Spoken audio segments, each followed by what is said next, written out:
Bonjour à tous. Dans le cadre de cette session animée par le cabinet BSCCA, nous allons analyser l'architecture juridique complète de la relation de travail en droit algérien. L'objectif est de maîtriser la distinction technique entre le contrat de travail, la convention collective et le règlement intérieur, tout en comprenant leur articulation normative, leurs obligations administratives et leur portée contentieuse. N'oubliez pas de vous abonner à notre site et à notre page YouTube pour rester informé et formé sur les actualités administratives et fiscales en Algérie, c'est très important. La relation de travail s'inscrit dans une hiérarchie normative précise. Constitution, loi, convention collective, règlement intérieur, puis contrat individuel. Cette hiérarchie impose une cohérence. Un contrat ne peut supprimer un avantage conventionnel et un règlement intérieur ne peut modifier un droit légal ou contractuel. Ce principe est structurant pour sécuriser juridiquement l'entreprise. Le contrat de travail est encadré par les articles 8 à 16 de la loi 90 à 11. Il matérialise le lien de subordination entre l'employeur et le salarié, comme détaillé dans les modules 1, 2 et 3. Il peut aussi inclure des clauses licites, justifiées et conformes aux principes généraux du droit. Dans le cas contraire, une clause excessive ou imprécise peut être annulée. Revoir les modules 4 et 5 de cette formation pour plus de détails. La convention collective est encadrée par les articles 120 à 135 de la loi 90 à 11. Elle résulte d'une négociation entre l'employeur et les représentants syndicaux.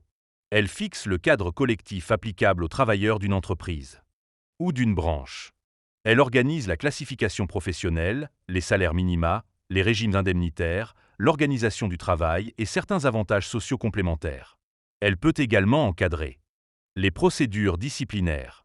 Conformément à l'article 134 de la loi 90 à 11, la convention collective doit être déposée auprès de l'inspection du travail territorialement compétente. Ce dépôt conditionne son opposabilité. Elle doit également être portée à la connaissance des travailleurs. Sans ces formalités, son application peut être contestée. Le règlement intérieur est prévu par l'article 73 de la loi numéro 90 à 11. Il est obligatoire dans toute entreprise employant plus de 20 travailleurs. Il s'agit d'un acte unilatéral de l'employeur, mais son élaboration et son entrée en vigueur sont encadrées par une procédure légale stricte visant à garantir sa conformité aux dispositions législatives et réglementaires.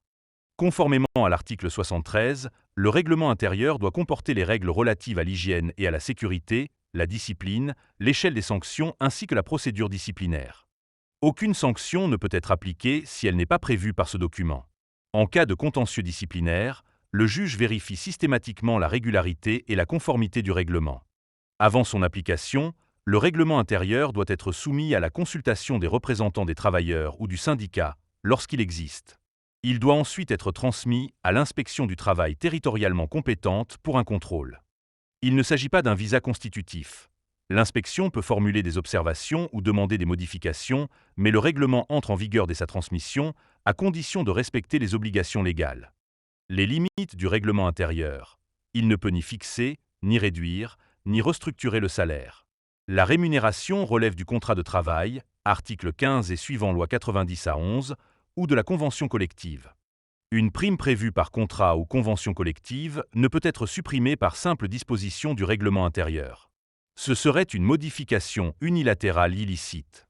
Toute clause fondée sur le sexe, l'âge, la situation familiale, l'opinion syndicale ou toute autre discrimination est nulle. Principe d'égalité garanti par la Constitution et la loi 90 à 11.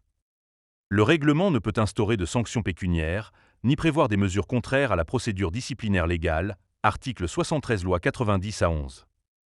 En droit algérien, loi 90 à 11, le contrat de travail, article 8 à 16, est un acte individuel fixant fonctions et salaires, sans dépôt obligatoire.